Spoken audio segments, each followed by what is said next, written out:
Bonsoir tout le monde, bienvenue à Hockey Sans Limite ce soir, avant-match. Oui, on l'attendait depuis longtemps cette fin de semaine-là, on va se le dire tout de suite. Un duel back-to-back contre les Sénateurs d'Ottawa. Déjà que c'est rare de voir des back-to-back comme ça. Qui aurait prédit qu'avec 12 et 13 matchs à faire pour les Canadiens et les Sénateurs, que ce duel-là et ces 3 matchs-là en 8 jours auraient une importance capitale pour le classement général. 2 équipes à 1 point seulement d'écart. Écoute, c'est un scénario, on va se le dire, là, un scénario carrément idéal présentement qui arrive. Là. Bien sûr, je vais vous présenter mes panélistes avec moi ce soir. J'ai Ellie et j'ai Pat Laro. Mais là, je me demande, Ellie, est encore là? Ouais, il m'a marqué qu'il venait de se connecter, c'est bizarre. T'es en forme, mon Ellie? Ouais. Ah, il est pas là. Ben, tu vois bien qu'il n'est pas là. Ça fait longtemps que tu aurais coupé la parole. Tu aurais coupé la parole depuis tu veux, et voilà. Ça y est. Tu coupes encore la parole. Ah ouais, c'est ça. Ben, moi, j'attendais de couper la parole, mais de quelqu'un d'autre. Non, je sais. Je sais pas qu'est-ce qui se passe. J'ai encore des problèmes avec mon esti d'ordi. OK? Bon, je l'ai sacré pour la première fois, mais c'était mérité. OK? On sacre pas ici pour rien. Le monde qui dit qu'on parle comme des orduriers, c'est faux. On a toujours une très bonne raison pour sacrer. Et ce sac-là était précisément une très bonne raison. Je vais faire un petit shout-out à nos amis français qui nous écoutent. On sait qu'il y en a beaucoup qui nous écoutent. Ils nous envoient vraiment des très beaux messages en France. Donc, on fait même partie d'une communauté de podcasts là-bas. Je vous enverrai les liens pour les sites. Ils partent en France, puis ils nous ont demandé de se faire ajouter. Donc, on vous remercie pour l'opportunité. Et ça va nous faire plaisir d'essayer de vous donner le meilleur matériel possible pour vous, chers cousins français. Donc, bon, si vous avez pas compris d'avance pour la drôle de parlure, hein? Ouais. Les Français, ils ont juste compris français dans ta phrase, mais à date, je pense que c'est correct quand même. Ils savent qu'on les aime bien. Oh, ouais, ça c'est clair. Bon, on va y aller avec le dernier match. Asti que j'avais peur, hein, Emeline. Hein? Je sais pas pourquoi, j'avais des craintes. J'ai eu 2 craintes cette année, moi. Emeline, le dernier match, puis le 8-10-0 contre Columbus, qu'on venait de jouer 4-5 matchs de suite, là, qu'on avait arraché des victoires, puis j'avais peur. Sérieusement, oh my God, que dire de plus? Bon, le deuxième but que Price a donné, je pense qu'il aurait aimé ça le revoir. Je pense qu'il était surpris par le tir, qui normalement, il aurait peut-être dû juste la frapper avec son casque, ça aurait été simple. Je crois qu'il a été surpris, puis je pense qu'il aurait dû l'arrêter. Même si c'était une erreur d'Emeline, ce but-là, on va le mettre sous la faute de Price, mais les 2 autres buts, j'étais directement relié à Alexis Emeline, encore une fois. Il m'a fait sacrer comme j'ai rarement sacré cette année, après n'importe quel joueur du Canadien. Sérieusement... Moi, personnellement, avoir le genre de match que les Canadiens a joué contre les Hawks, 42 tirs au filet, 90 dirigés. Le Canadien a dirigé 90 tirs au filet contre 50 pour les Hawks. C'est près du double de tirs dirigés vers le filet. C'est quand même fou, là. On a fait créer 20 revirements aux Hawks de Chicago, une équipe qui en commet le moins dans la ligue. 62% de mise en jeu. Ce match-là, tant qu'à moi, je pense qu'on le méritait. Ça fait chier.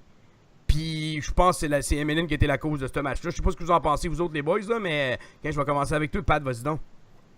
Écoute, oui, t'as raison. Regarde, moi avec, veux pas, tu sais, on gagne en équipe, on perd en équipe, mais des fois, il y en a toujours peut-être un qui va se démarquer. Puis je trouve que Emeline, il se fait remarquer pour les mauvaises raisons ces temps-ci. J'aimais mieux quand il se faisait remarquer pour ses mises en échec percutantes. Malheureusement, pour lui, en ce moment, ce qu'il faisait de bien, il le fait plus. Puis justement, ses erreurs, puis on le sait, tu sais, des fois, qu'il nous fait grincer les dents un petit peu, là, ça passe souvent en proche, là, qu'il se positionne mal, mais on dirait qu'il le fait plus, tu sais. Il le fait plus. Sa prise de décision, là, justement, là, comme ce but-là, c'est douteux. C'est douteux, puis je trouve ça plate, puis moi, ça me tente plus qu'il joue à cause de ça. Parce que, regarde, si t'es pas pour frapper, puis justement, être intimidant, puis continuer à faire des erreurs comme ça, tu nous sers absolument à rien. C'est plate de même. Ouais. Élie, toi, qu'est-ce que t'en penses? Ben écoute, Pat a dit quelque chose d'important là-dedans, c'est que tu perds en équipe, tu gagnes en équipe, puis tu sais, autant il y a des raisons pourquoi j'imagine le monde est en calice contre Emeline, autant je trouve qu'on fait beaucoup d'acharnement, genre, puis autant que je trouve qu'on a tendance à taper sur un clou, un bouc émissaire. Ces temps-ci, c'est lui. Mais je sais pas, il y a quelque chose qui m'achale dans ce pattern-là qu'ont les fans. Tu sais, d'absolument, tu sais, avant, il y en a d'autres que c'est Plekanec, il y en a d'autres que, tu sais, ça a été Pacioretty pendant un bout. Tu sais, quand Pacioretty compte 2 buts en fin de période, personne dit que, tu sais, là, tout le monde parle d'une victoire du Canadien, tu sais, personne dit une victoire de Pacioretty, mais là, tout le monde parle d'une défaite d'Emeline. Ouais, mais c'est ce genre de situation-là, que je vais blâmer. Puis réécoute les shows depuis le début de l'année.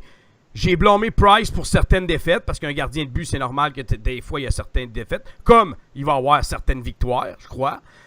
Mais de blâmer un individu dans une équipe, c'est extrêmement rare que tu vas me voir faire ça. Vraiment très rare, là. Mais ça, pour moi, c'est tu sais, faire un revirement, la pousser par la bande, l'autre l'intercepte, puis elle pogne dans les airs, je suis prêt à accepter ça. Mais des erreurs de positionnement, de bantam, de novice, non. Écoute, là, c'était des erreurs de Pee-Wee qu'il faisait, là. C'est des erreurs de nervosité, puis le fait de taper sur le clou, OK, ça va juste empirer la donne. Mais il n'y a pas de colonne, il n'y a pas de caractère, c'est ça que je me dis.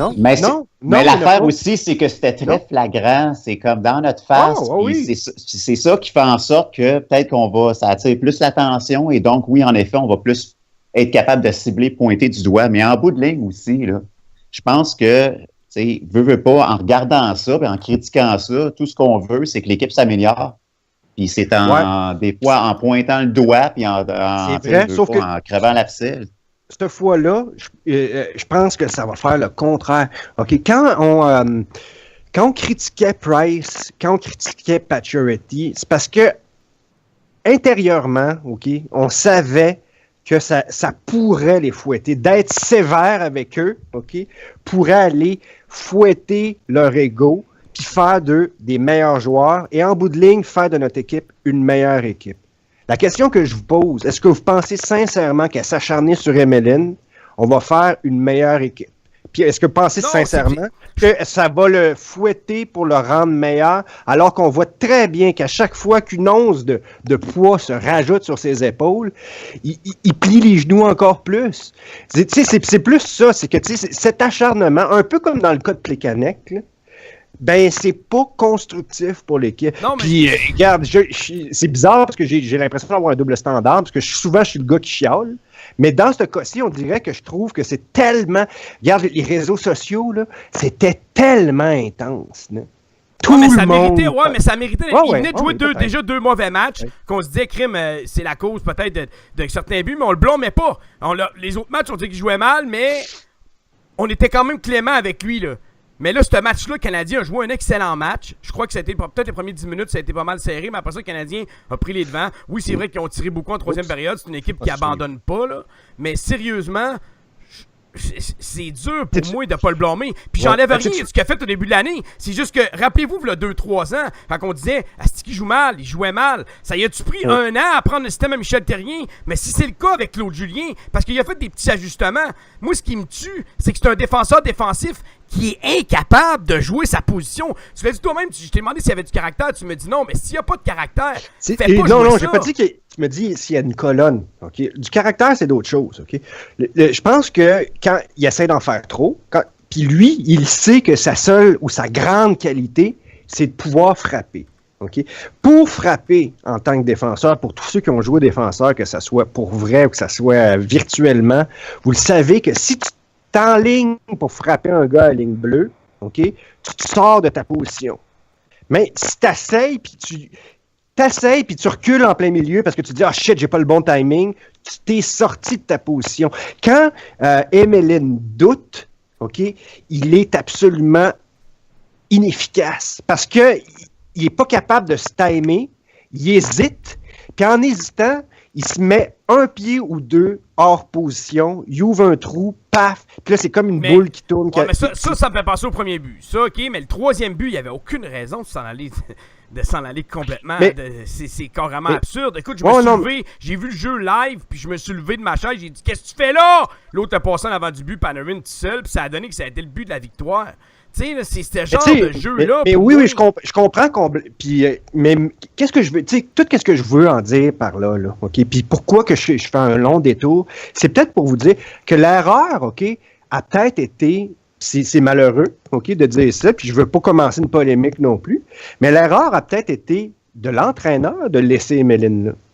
Ça a peut-être été une erreur de mettre Emelin alors que quiconque le connaît un peu sait qu'il aurait peut-être besoin d'avoir décanté un peu plus, là. Il est encore trop nerveux, il est encore trop sur le spot pour se faire mettre dans une situation où il fallait qu'il shine, puis il n'a pas réussi. Ça fait que c'est plus pour ça. Oui, Emeline, on peut le pointer du doigt, mais on peut aussi pointer du doigt le coach, de l'avoir mis là, alors que, tu sais... Mais tu veux donner confiance à ton... Tu sais, je comprends, mais tu sais, j'étais frustré aussi. Je me suis dit, qu'est-ce qu'il fait en début de troisième période sur la glace? En partant, ça m'a titillé un peu. Écoute, on va en remettre des décisions. C'est pas à cause que je suis d'accord, puis je suis content de l'arrivée de Claude Julien, que je vais pas remettre ses décisions en doute. Je l'ai fait avec Michel Therrien, puis j'aimais pas Michel Therrien. J'aime Claude Julien. Je vais remettre ses décisions en doute comme n'importe quel partisan, je crois. Moi, j'ai pas compris qu'est-ce qu'il faisait sa glace en début de troisième quand il avait fait déjà 2-3 erreurs en première et en deuxième. Avec les matchs d'avant, tu te dis, gars, utilise ta première paire en partant, switch avec la paire avec Jordy Ben puis Davidson,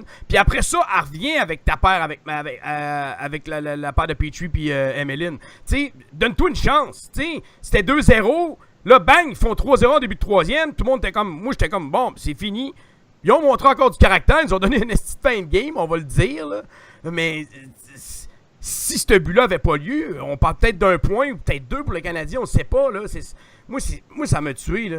Ouais, mais comme je te dis, c'est ça.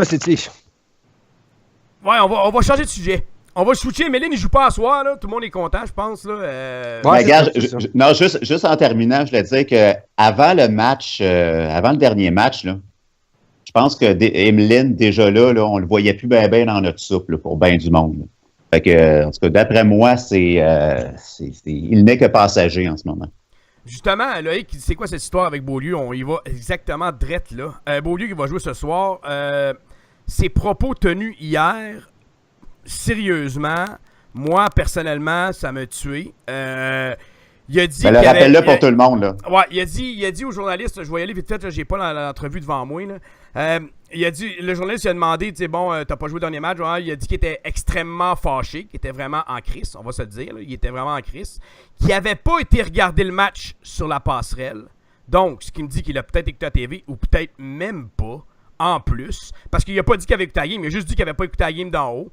Ensuite, il a dit qu'il n'avait rien à apprendre d'avoir été retiré, qu'il se voit comme une pièce importante du Canadien de Montréal, puis qu'il comprend pas la décision d'avoir été benché. Bon, que tu sois fâché puis en crise, pas de trouble avec ça, c'est parfait, j'aime ça, je suis d'accord. Mais de croire, avec la qualité de ton jeu, que t'as rien à apprendre à aller regarder un match en haut des gradins, ça, mon gars, là, ça veut dire que présentement, on t'a amené un leader comme Shea Weber, puis que t'es même pas capable d'apprendre du peut-être plus grand leader de la Ligue nationale, lui qui a gagné le trophée Marc Messier l'année passée. Ces propos-là, moi, m'ont complètement jeté à terre. J'en revenais pas. Je me disais, tout craché. Ouais, le gars, il se croit déjà parfait. Parce que pour lui, il n'y a rien à apprendre. J'ai vu Sidney Crosby pendant sa commotion, il avait 27 ans, 26, 27 ans, disait qu'il jouait pas, mais qu'à regarder les matchs, il avait compris beaucoup de choses. T'apprends toujours. Quand tu es un athlète professionnel et que tu veux toujours devenir le meilleur, tu vas tout faire pour toujours t'améliorer. Et ce match-là, il aurait dû être en crise, d'aller en haut, dire « OK, je suis en crise, mais je vais checker comment que la game se joue, puis je vais peut-être essayer de trouver des... Bon, Weber a fait telle affaire, Markov fait tel jeu. » Puis tu sais, il y a des exemples qu'il peut prendre. T'avais Duncan Keith l'autre bord, t'as Seabrook l'autre bord, t'as un Brian Campbell l'autre bord. Regardez-le, c'est un peu style à Beaulieu. Il y avait tout à apprendre de regarder ce match-là puis de le voir de ses propres yeux. Puis il a voulu faire sa grosse tête. Moi, ça me tuait total. Ça souligne, OK, c'est un autre exemple qui souligne l'incapacité d'introspection de ce gars-là. Puis là, si j'ai l'air de faire une crise de belles phrases, là, j'en ferai plus jamais, je vous assure. Mais tu sais ce que je veux dire? Ce que je veux dire par là, c'est qu'il n'est pas capable d'être objectif avec lui-même. C'est incroyable. C'est ça son problème. Quand on dit qu'il y a une grosse tête, quand on dit que c'est un problème d'attitude, c'est un problème de compréhension. Tu sais, quand tu n'es pas capable d'avoir le détachement pour comprendre que même dire ça, c'est extrêmement prétentieux. C'est pas seulement extrêmement prétentieux, ça montre une carence chez toi de pouvoir t'améliorer. Parce que si tu penses comme... C'est peut-être se vouloir aussi, tu sais. C'est peut-être le vouloir. Mais tu sais, quand tu penses comme ça, OK, à tous les jours, 24 heures sur 24, toutes les opportunités que tu as de t'améliorer, Tu ne les prends pas. Non, tu passes Tu à ne les côté. prends pas. Tu passes à côté. Jour après jour, genre, c'est comme disait Yannick, le gars, il est à côté de Weber. Au lieu de l'observer, d'apprendre de lui, il va juste se comparer, lui, dans sa tête. Il va se dire, hey, Chris, je patine plus vite que lui, man. Hey, si, j'ai bien meilleure explosion que lui, man. C'est ça, Beaulieu. Le problème, c'est que il est constamment en train de se comparer et se penser et voir ce qu'il fait de mieux que les autres, au lieu de voir ce qu'il fait de moins bien que les autres. Puis c'est comme ça que tu t'améliores dans la vie. Si tu fais juste focusser sur qu'est-ce que tu fais de bien tout le temps, ben t'es incapable d'analyser les choses, donc tu es incapable de t'améliorer, donc tu vas plafonner toute ta vie. Moi, c'est pour ça. Moi, ces propos-là me disent une chose, c'est que l'inconstance qu'on parle de Beaulieu, tout le monde, dans le monde du hockey, pas juste Hockey sans limite, je peux parler de RDS, je peux parler de Sportsnet, je peux parler même de TSN qui parle de ça. Donc, toute cette inconstance-là qu'on voit dans son jeu, lui, il le voit absolument pas. C'est carrément ça que ça me dit, oui. Mais regarde, ce que ça me dit, c'est que probablement c'est immature. OK? Son attitude est complètement immature. Regarde, vous avez déjà tout dit, là. C'est vrai qu'il y a tout à apprendre à regarder ce match-là. Là. Puis, bons exemples aussi que tu as trouvé, Élie, par rapport à Beaulieu qui se compare à Weber parce que la vitesse est pas mal la seule affaire que sur Weber parce que le reste, il l'a pas pantoute, là. Fait que, je pense que c'est irrespectueux aussi. C'est extrêmement irrespectueux envers son coach, envers l'organisation. Je pense qu'il a tout à montrer. Il est avec un bon coach. Il s'est pas mis dans ses bonnes grâces en disant ça.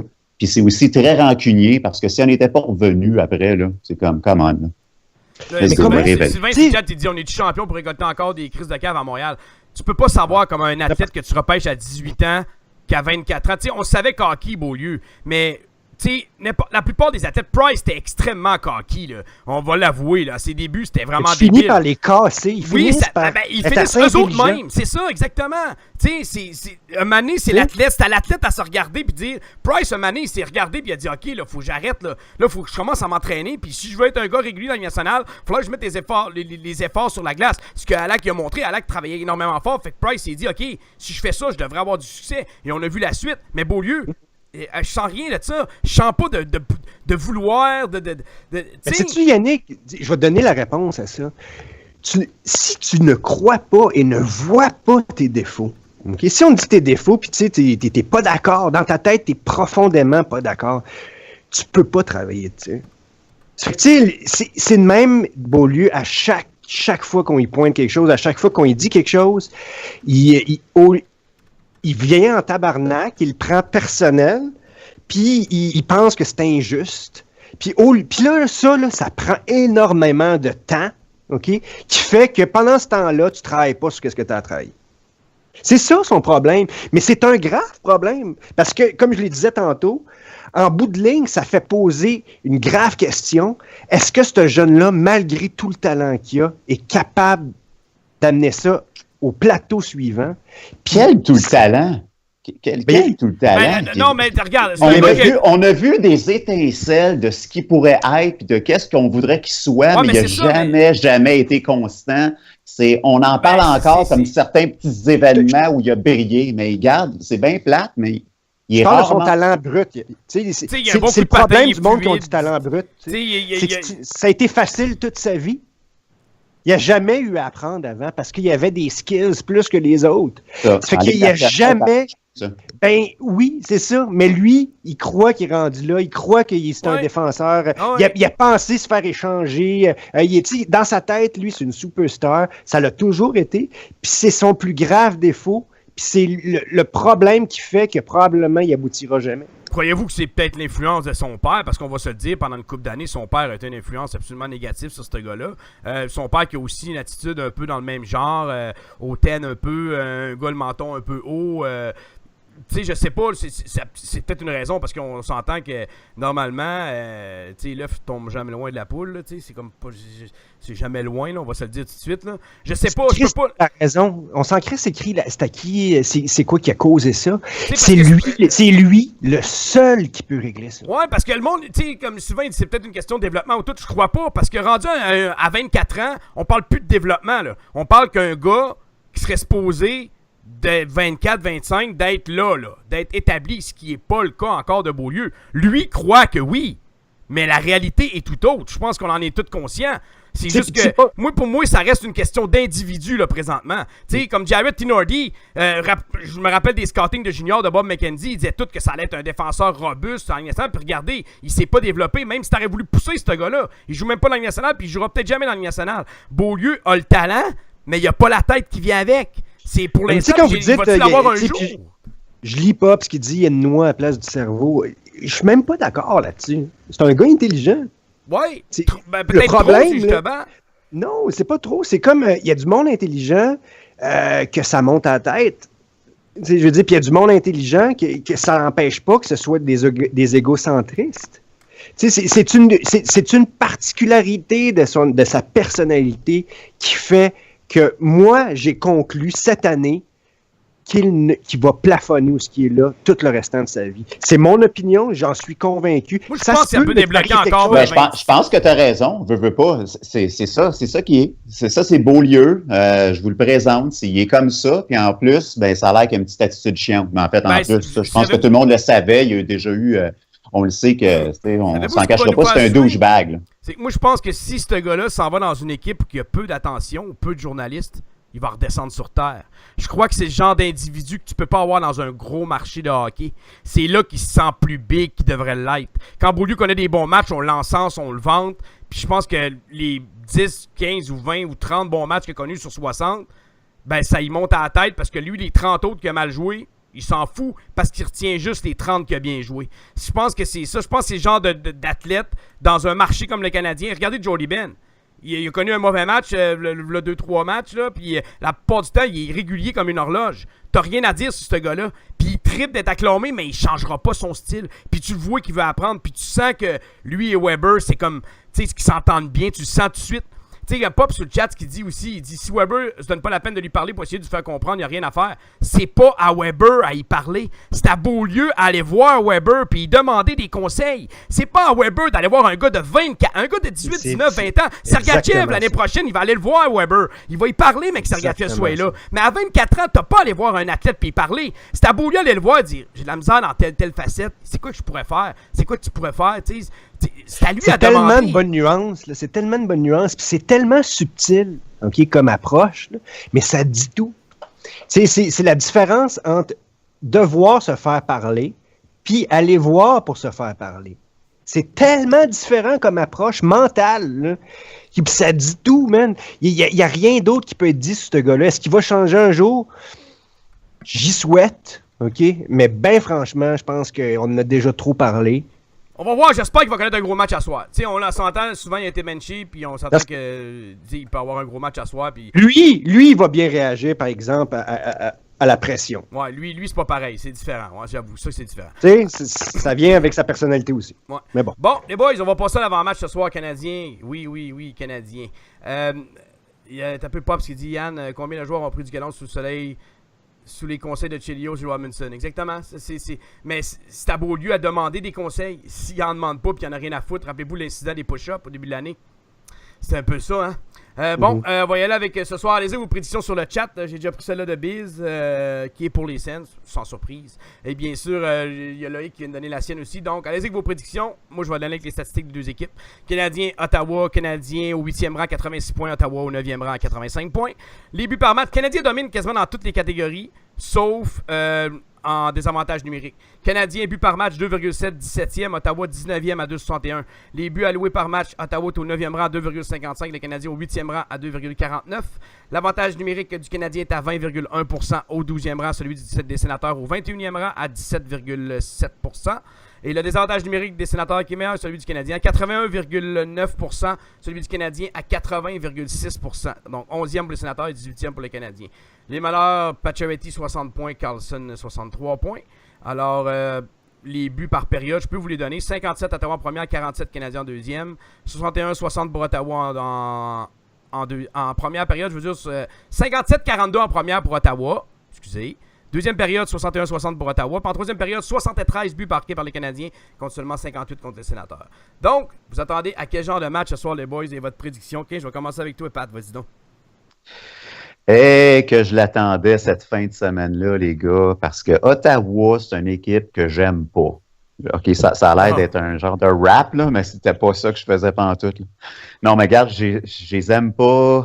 Ils nous ont quand même, tu sais, malmenés. Ils sont physiques avec nous autres. Puis, depuis qu'on s'est renforcés, j'attendais cette fin de semaine-là parce que j'ai hâte de voir comment c'est maintenant contre Ottawa. Parce que j'ai tout le temps vu cette équipe-là un peu comme un baromètre. Si on n'est pas capable de les battre, on n'ira jamais loin en série. Fait que non, c'est une grosse fin de semaine de hockey, puis j'espère qu'on sort de là avec 4 points. Moi, pour asseoir, je pense que justement, c'est fini de se faire brasser par Ottawa, c'est fini de se faire surpasser par Ottawa. Je pense qu'on gagne ça à soir avec un gros 4-2. Oh, 4-2. All right. Ellie? À soir, c'est la fucking game. Puis j'espère que le monde, là, j'espère qu'il va y avoir un speech à la Braveheart, à se peinturer, la face peinturée, à crier devant le monde. C'est pas grave, man. C'est aujourd'hui que ça commence, les playoffs. Faut que le monde se rende ça dans la tête. C'est fini, là. On passe... il faut qu'on se mette en mode playoff, OK? Il reste pas beaucoup de matchs à la saison. Ce back-à-back-là est justement un prémisse de qu'est-ce qui pourrait nous attendre dans les séries, c'est-à-dire des guerres. Je veux... Puis, Pat a raison, c'est un match aussi baromètre parce que c'est une équipe qui nous a souvent malmenés par la physicalité.